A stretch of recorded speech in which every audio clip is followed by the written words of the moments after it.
Hello. Um, you may have noticed that I've been out of touch for a little while. I um, I had a vocal injury, which I did announce on Facebook, um, but I'm now getting back to the point where I feel like I can kind of do some stuff publicly. It took a little while. It's been almost now, tomorrow will be 3 weeks since it actually happened.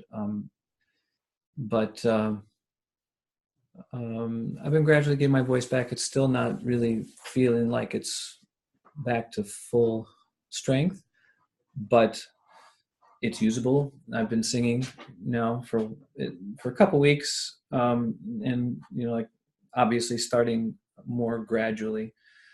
And so, what I want to do here is talk about kind of what I went through, show some examples of where I was. I went to the doctor the next day and had an exam, found out that it was actually, fairly significant, more than what I had originally assumed it might be. And then I went back a week later, actually closer to 10 days later, and had a follow-up and see. And I have some video of those two exams to share with you, and also the audio. Kind of, they take a sample, speaking and singing some simple things, just to take a sample of the quality of the voice at the moment, which was, like I said, the next day. But it was kind of interesting because I had my last blog post. I did this post about having laryngitis, and I always kind of said, there's basically two forms or causes of laryngitis. There's the typical. Oftentimes, before I was a singer, what I always associated laryngitis with was like cheering at a football game or a basketball game and kind of losing your voice from yelling and being silly. Like when I was a kid, that happened a couple times. Obviously, we want to avoid that. But that's not really the real laryngitis. Laryngitis is inflammation, and it usually comes from some sort of illness. And that's what I went through when I made that video that was used for the last blog post. So that illness was like just basically a cold, but it was pretty much confined to my larynx, and I kind of lost my voice, lost my normal voice. And even then I still couldn't really do much. So, but then with this injury, I'm learning there's actually this third cause of it, which is not from an illness. It's not from using your voice harshly, abusively. This is from an actual physical injury. And if you don't know what I'm talking about, I was playing basketball and accidentally had somebody elbow me pretty much right there in the side. So you can see the Adam's apple, what we call the Adam's apple, is the front point of the thyroid cartilage, which is the main shield of the larynx structure. And so it's my left side, and towards the back, there's they're like horns, and they come up off the back end of the cartilage, and they attach to the hyoid bone, and they attach to some muscles and such. And there's smaller horns off the bottom too, but these upper horns are pretty prominent. And basically what happened was this left one broke. I assume it probably got hit up on it, and right at the base of it, there's a fracture. I got a CT scan to confirm that. I didn't think that there would be anything like that, but the doctor insisted on getting a CT scan to make sure there were no fractures, and it actually came back as having a fracture at the base of that horn, which, if you think about it, this little piece sticking up, it'd be pretty easy to break that if the impact were to hit that. So unfortunately that happened, and that's something that basically heals without any sort of, it's not like I'm going to have a cast. it's inside. The thing is, all these cartilages are inside tissue, soft tissue. They call it mucosa, and it's all wrapped inside that. And so, because of the nature of it, it's just going to be expected to heal on its own. I don't really feel, I try not to touch it, but it's not swollen or anything like it was the first week or so, for several days. I don't really notice that very much. The first few days, I did notice when I would yawn or swallow or anything, I could feel movement would feel funny. It didn't really hurt, but I could feel that there was something not right there. Now, the odd thing is that the impact is on the left side, but then it also caused a vocal hemorrhage, but on my right vocal fold. And so that's what you'll be able to see here when I show the video. But first, I'm going to play the audio. Let's see here. I'm using new software so that I can do this for you. And so, so here I'm just going to play a little bit of the audio of my... Okay, my name is Michael Mayer, and today's date is January 26th, 2018. So you can hear it's like...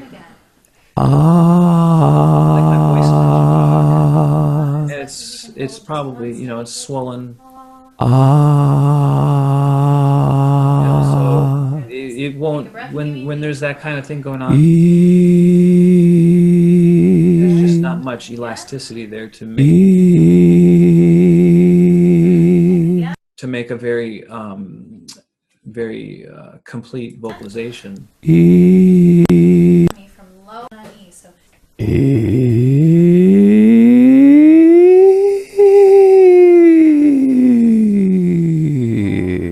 So the blue spot. So you can hear it's really kind of, not very, not very pleasant. So then here is one more. So here's the first video. Let me see. Let me make sure I've got the one that I want.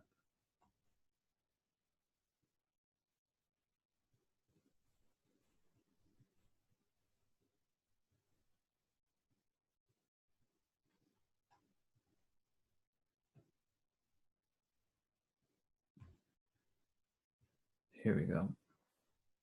So this first one is going to show the inside. If you've never seen this before, if you've never seen this before, it's somewhat interesting. And then out for us. We get a nice view here. Okay, take a little swallow.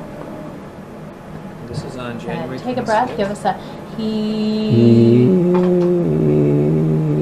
How the right vocal fold has a lot of redness there, not really by the edge. This left fold is pretty healthy. It's supposed to be white. Limits of your range, even if it doesn't sound good. But inside, some of it's lighting, so it's hard to tell the coloring here. You can see down here it's kind of red. Starting with January. January, February, March, April, May, June. Good. Tell us a few steps now on how to fry an egg. First to that speech. Can Okay. you try that for us? And let's have you lower your chin just a little bit. There we go. First you get that swallow and First you heat the pan and take the egg out of the refrigerator.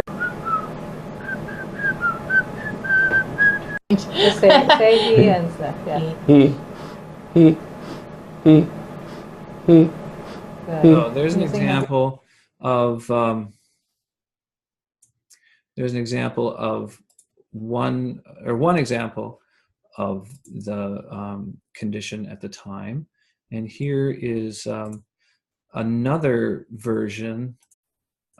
This is using a strobe so they can see the so that first video is showing the you know, just live what you see. This video has a strobe that's synchronized to the speed of the vocal folds vibrating, so they can see a little bit more of how the fold moves when it vibrates. Now you can see how it's slower. Just really, It's a little bit darker, so it's the energy more noticeable. a little tiny You can see the and mucus then a on little there. higher.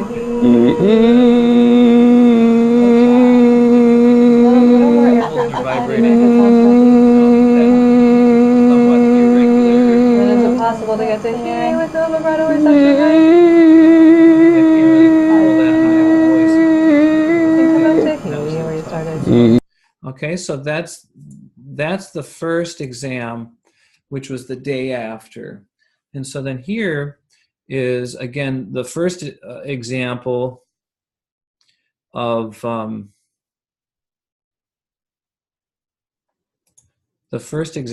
which is not with the strobe. So Take a breath and say, kind of tell that there's less redness, especially on the fold there, but also in the soft tissue, got more of a straightening color, even though there's still some redness there. can you get even higher? I bet you can. I used to, but Getting that to Do stretch the whole range, high but just do it gently. pretty challenging there. Now that closing in, all that closing in is There we go. the Tell us the months mechanism of the year, January through pulling June. up. January, February, It's not March, stable April, enough because of the May, injury. June, July. But you can Crack see an egg how on the side of the fold- pan and then Go back to here. You can see how the fold is a little bit more yellowish instead of so much red. There's still a little bit of red, but it's more yellow. And so that is you can kind of see there. So that's the color that is kind of like a bruise, you know. So as the blood kind of reabsorbs back into the body and clears out, because what happens is that the surface layer of the fold is kind of like is clear and sort of gelatin like, and so when this hemorrhage happens, what's happened is some capillaries of blood vessels burst and let the blood out, and it seeps underneath the surface layer, and that causes that discoloration. It's kind of contained inside there. The surface layer contains that blood, and so over time that disperses and it clears up. And so hopefully I'm going back in another 2 weeks from this past Monday, so week and a half or so, and hopefully that will be even more, hopefully completely cleared out. So, and then here's the strobe version of the second. Is this? Nope, this is wrong one. Sorry. Let's see.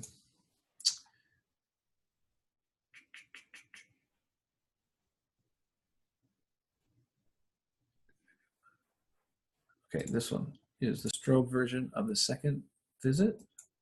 No vibrato. The white stuff is And then he.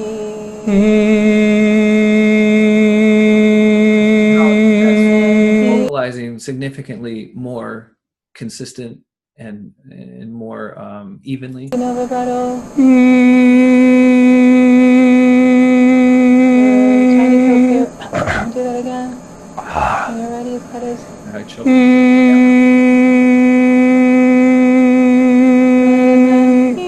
Sorry, Maddie. That's pretty hard, huh? Let's come back to here where you started.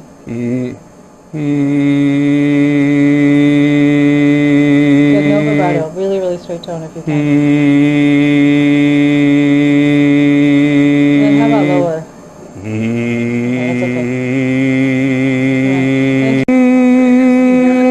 This is a pretty good shot here of the vibration. The vibration is, you know, really, really fast, And so this strobe, you don't see it as a strobe, but it's lighting it, and the camera is synchronized with very special kind of technology. So it shows the vibration slower, and you can see then the form it's taking. And if you compare this one, Sorry, Mom. compare this one with the one from the first exam, When you're ready, cut it. that movement is much more regular. So that's the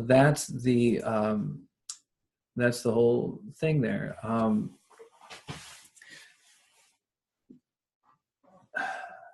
The thing, and it's been interesting because this whole situation has caused me to have to kind of rehabilitate my own voice, I guess, in a sense, again, because each time you get sick like that, you kind of have to rehabilitate. So I had just been getting my voice sort of back to normal. It wasn't fully back to normal yet, and I was in the middle of the final dress rehearsal for the opera I was in was that night that I got injured. So I basically was put on, I was supposed to be on 100% vocal rest. Well, they called it 95% because I was supposed to do these really gentle exercises just for a minute every hour, just to kind of have some kind of activity. So I had to pretend to sing in all the performances for the whole thing. So that whole week was performances, and I couldn't, by the last one, I was singing that loud, and that was it. So unfortunate, but sometimes things like that happen. And an interesting thing happened also a week later. I had started to exercise my voice a little bit more completely, and it was really interesting but painful how the muscles of the larynx reacted. That night I had really bad cramping, and it was like if you've ever had strep throat, like a bad case of strep throat, and each time you swallowed it like felt like you were swallowing needles. It was painful. It was just like that, except instead of being up in the pharynx, it was down here in and around the larynx itself. So when I would swallow, these muscles all just felt really, really painful. I've never felt that before. So, so I think that was kind of a product of the not using the voice. Those muscles really kind of weakened.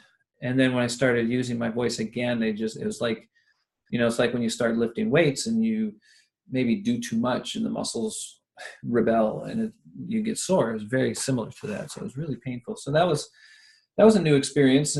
So, I'm trying to look at it from that sort of that perspective, that this whole experience is, giving me new insight into some of the things that are possible. Because I occasionally work with people who've had vocal injury. Usually it's because, it's not because of this. Usually it's because of some form of vocal abuse or from illness or something like that. Or just from a lack of coordination. And so I will work with them to try to establish a better understanding of how to coordinate things, breathing, pronunciation, and establish a more efficient vocalization and resonance and these types of things. And these principles, these are what we deal with regardless of if the voice is healthy, unhealthy, the reason it's unhealthy, it's a high voice, low voice, male voice, female voice. These principles are universal. So understanding all the things that I talk about and that you have learned from me, breathing, the vocalization, pronunciation, form, resonance form, acoustic form, all of these things, balance between the voice and the breath, all of the topics that I bring up, these are all basic principles that apply, and we have to learn, one, what the things are and what they can do, and then we have to learn how to balance them with the other things that are doing work, so that we can have it all working together in a good, effective way. So I hope this just I just wanted to do this to kind of, well, one, just to keep you up to speed on what I'm doing and what's, where I am and what's going on with me, but also because I think it's interesting to see various conditions, various situations. You can find even, worse things on different voice clinic websites and stuff. So it really, there's a whole range of stuff. The thing about like the fracture, that reminds me, like usually a laryngeal fracture is much more severe because the thyroid cartilage, like I said, is the main front structure. And for that to break really requires a pretty hard impact. And so usually, a lot of times it happens like in a car accident, something hits here. A lot of times maybe a steering wheel can happen, like if somebody's not wearing a seatbelt or whatever. Sometimes, somebody can get hit by something like a bat or a pipe. It happens like in an assault. And when something like that happens, there has to be surgery to restructure it and be able to hold it together. They call it displaced or non-displaced, and my fracture was non-displaced, meaning displaced, obviously, meaning things are moved out of place, moved out of position. So this little tip that got broke off, it's non-displaced, so meaning it's staying in position, it's just fractured. And so it's going to be able to heal itself just by being in its normal position. So that was fortunate, or maybe unfortunate. If nothing, it would have just been a bruise if it hadn't been high enough to hit that little piece that's sticking up. So you never know. It is what it is, and I'm trying to learn from it. And there's other things I'm learning from it as I'm rehabilitating the vocalization from that, and I probably will talk about that. I already am talking about that in the private group, and so if that's something that you are interested in, make sure to take a look at that at the link to VocalWisdom.com/private community, and I'll put the link at the bottom of this. I put the link at the bottom of all of the blog posts, as you've probably seen. Okay, so we'll talk again soon, and I hope you found this educational and somewhat interesting. All right, good. Bye.